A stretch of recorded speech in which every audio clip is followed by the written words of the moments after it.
भोजपुरी का एक बहुत ही सुंदर सा गीत है प्रीति, जो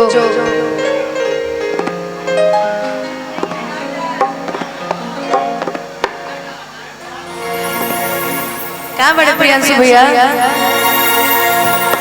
देखिए शिकवा नहीं किसी से गिला नहीं, नसीब में नहीं था जो हमको मिला नहीं, लेकिन फिर भी इज्जत और रिस्पेक्ट आजीवन रहेगी मन में।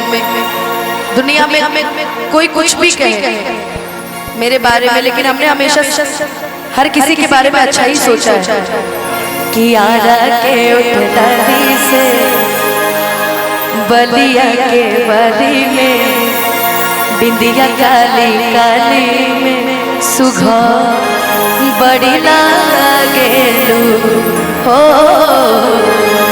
अखिए से गोली दागेलू। लेकिन कभी कभी हाँ यार बड़ा नीचे स्केल पड़ रहा है, तुम अपना स्केल लगवा लेते हो यार।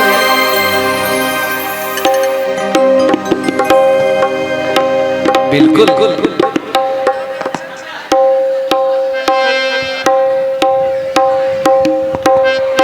इसकी गायकी पे मुझे विश्वास है।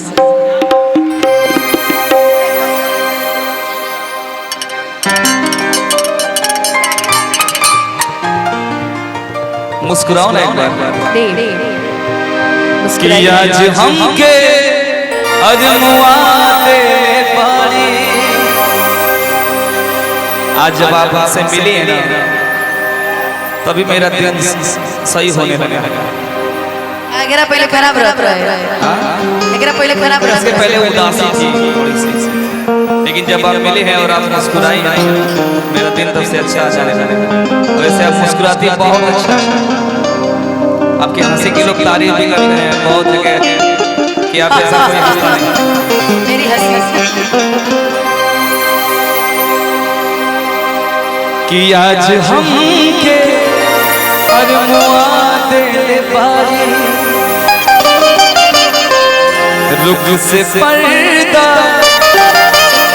हटा दे पानी, कि आज अच्छा कटी दिन बुझाता। परमादरणीय राकेश तिवारी भैया किया और जेकर लेखनी के कोनो जवान लिखे परमादरणीय बड़े भैया मनोज भाऊ जी के लिखल रचना देखिए कितना सुंदर सुंदर भाव, कि आज अच्छा कटी दिन बुझाता, हो रही मुस्कुराते है ना कि हो रही मुस्कुराते,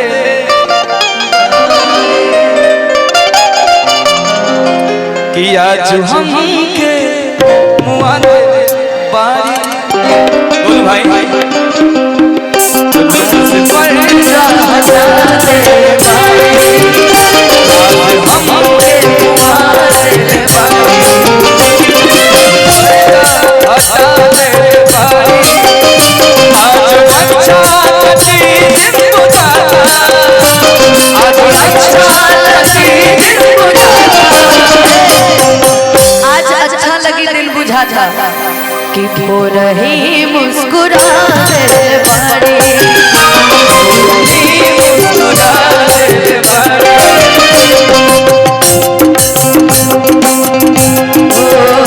लोरे अखियाँ से बहे जैसे दरिया रे,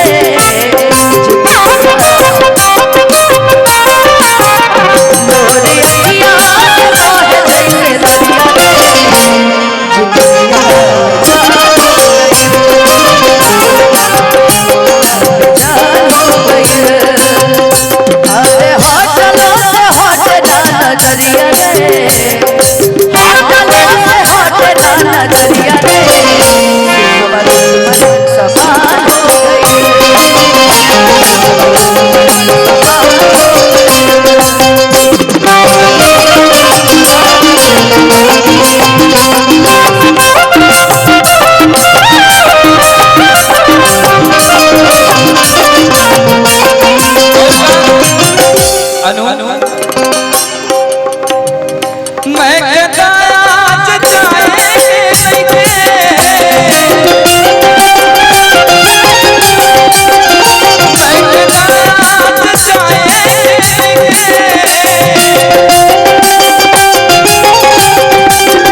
आँख से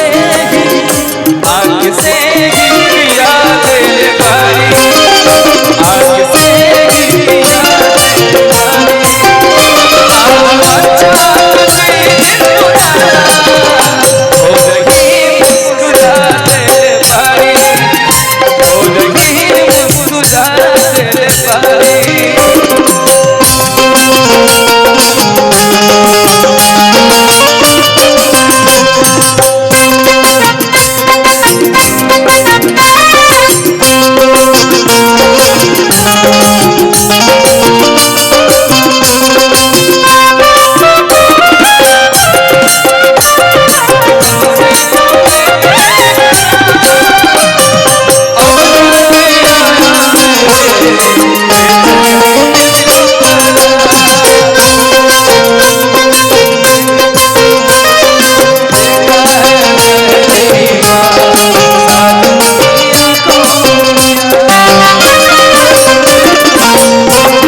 कुछ तो सुलगत पिघलत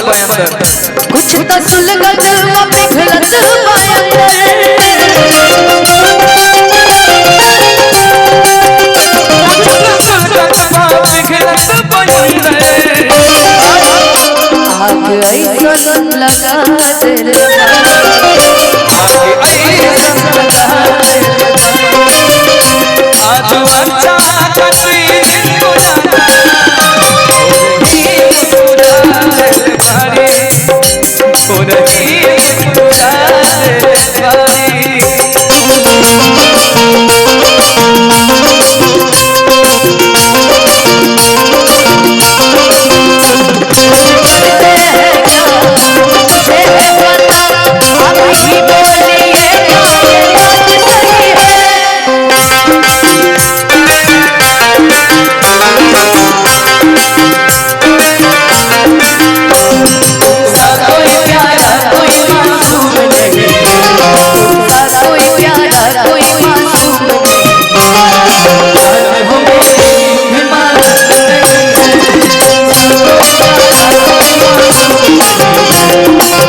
एगो लाइन कही दिल लगावे नया लौट का दिल लगावे